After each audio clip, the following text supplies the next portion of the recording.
اس لیے سلف صالحین نے فرائض میں سب سے پہلے فکر سیٹ کیا ہے، اور فکر انبیاء علیہم الصلاۃ والسلام اور صحابہ کرام رضی اللہ عنہم و ارضاہم کی زندگیوں کا کوئی پہلو اولاد کے سامنے رکھا جائے، اور اس کے لیے کوئی زیادہ وقت درکار نہیں ہوتا۔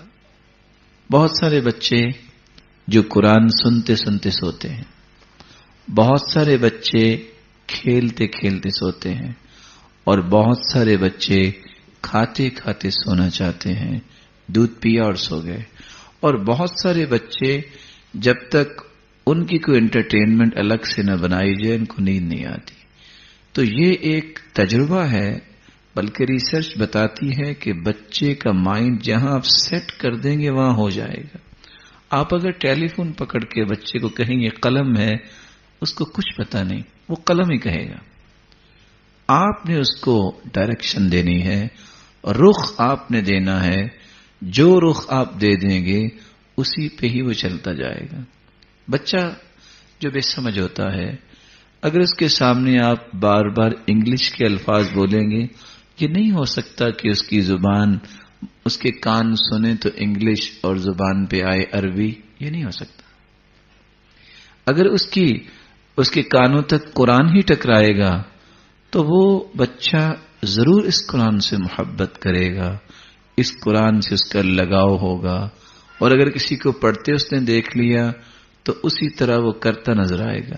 بلکہ جو ایکسپیریمنٹ کیے گئے ہیں کہ ایک ڈاکٹر جس کا بیٹا اس کو دیکھتا ہے، اگرچہ بہت چھوٹا بچہ ہوتا ہے، اس نے کوئی میڈیکلی کچھ چیزیں سیکھی تو نہیں ہوتی، لیکن چونکہ اس نے اپنے باپ کو دیکھا تو وہ کبھی کبھی آپ نے اس طرح کے پہلو دیکھے ہوں گے، وہ ایک بچہ دوسرے بچے کے کان میں کوئی چیز داخل کر رہا ہے جیسے وہ ڈاکٹر بن گیا ہے۔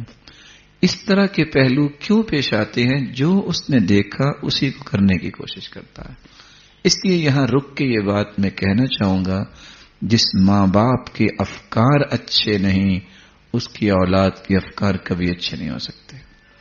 اس لیے پہلے اپنے افکار کو درست کیا جائے۔ افکار کیا ہے؟ میری اور آپ کی عادت ہونی چاہیے کہ میں 24 گھنٹوں میں اپنے وجود کا ثبوت دوں گھر میں۔ جب میں گھر میں ہوں، اولاد دیکھے قرآن پڑھ رہا ہے، اولاد دیکھے کتاب کھول کے بیٹھا ہے، اولاد دیکھے کہ محبت اور پیار سے ان کو بلا رہا ہے اور ان کو اپنائیت دے رہا ہے، اولاد یہ دیکھے کہ کوئی آتا ہے تو اس کا استقبالیہ کیسے کرتا ہے، اولاد یہ دیکھے کہ اس کا تعامل گھر والوں سے کیسے ہے، سختی کے ساتھ ہے، نرمی کے ساتھ ہے۔ یہ سارے کے سارے پہلو حقیقت میں آپ تو روزمرہ زندگی میں پیش کر رہے ہوتے ہیں، لیکن دوسرے پہلو میں لا شعوری میں آپ اپنے بچے میں یہ چیزیں داخل کر رہے ہوتے ہیں۔ اس لیے سب سے پہلے والدین کے افکار درست ہونے چاہیے، تبھی وہ اولاد کے افکار کو درست کر پائیں گے۔ اس لیے کہنے والے نے سچ کہا، اذا كان رب البيت بالضف ضاربا فشیمت اہل البیت كلهم الرقص۔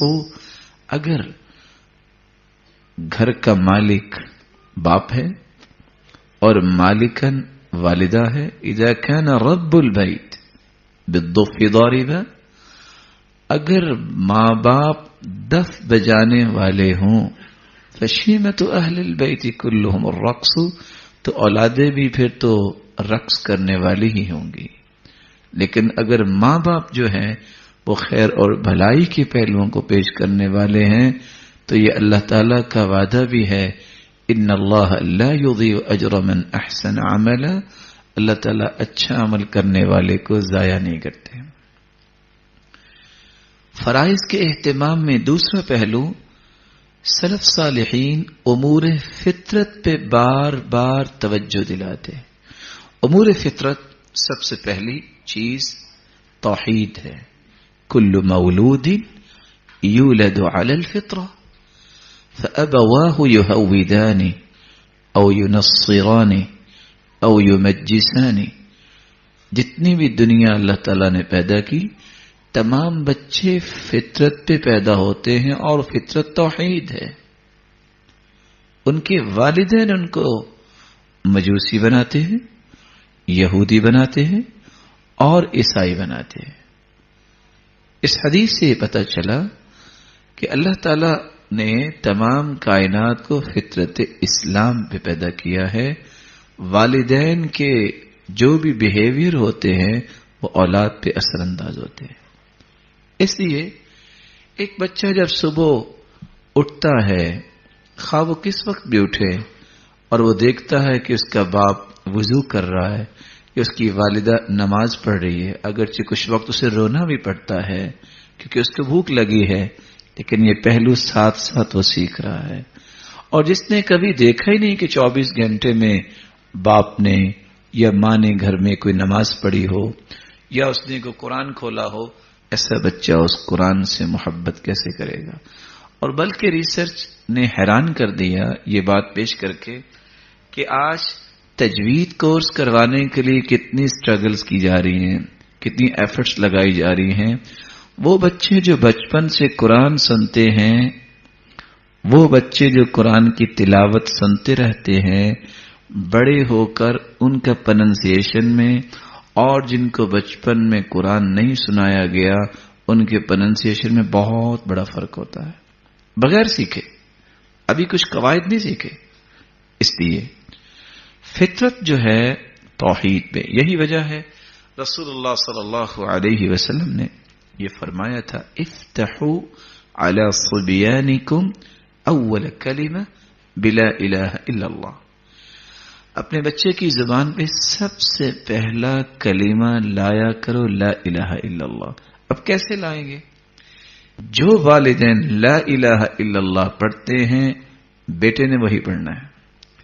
اگر لا الہ الا اللہ کو الا اللہ والد پڑھے گا یا ماں پڑھے گی تو بچہ کیسے صحیح سیکھے گا؟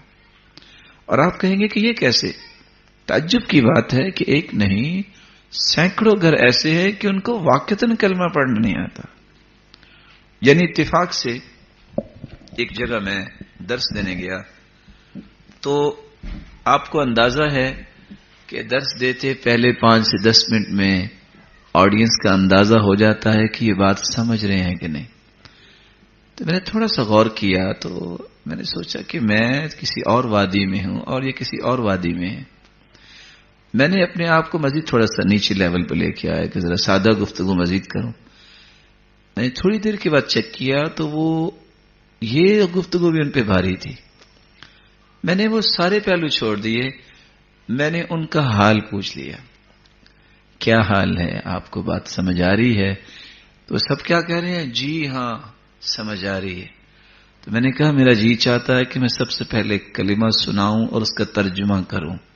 تو کون آپ میں سے کلمہ سنائے گا؟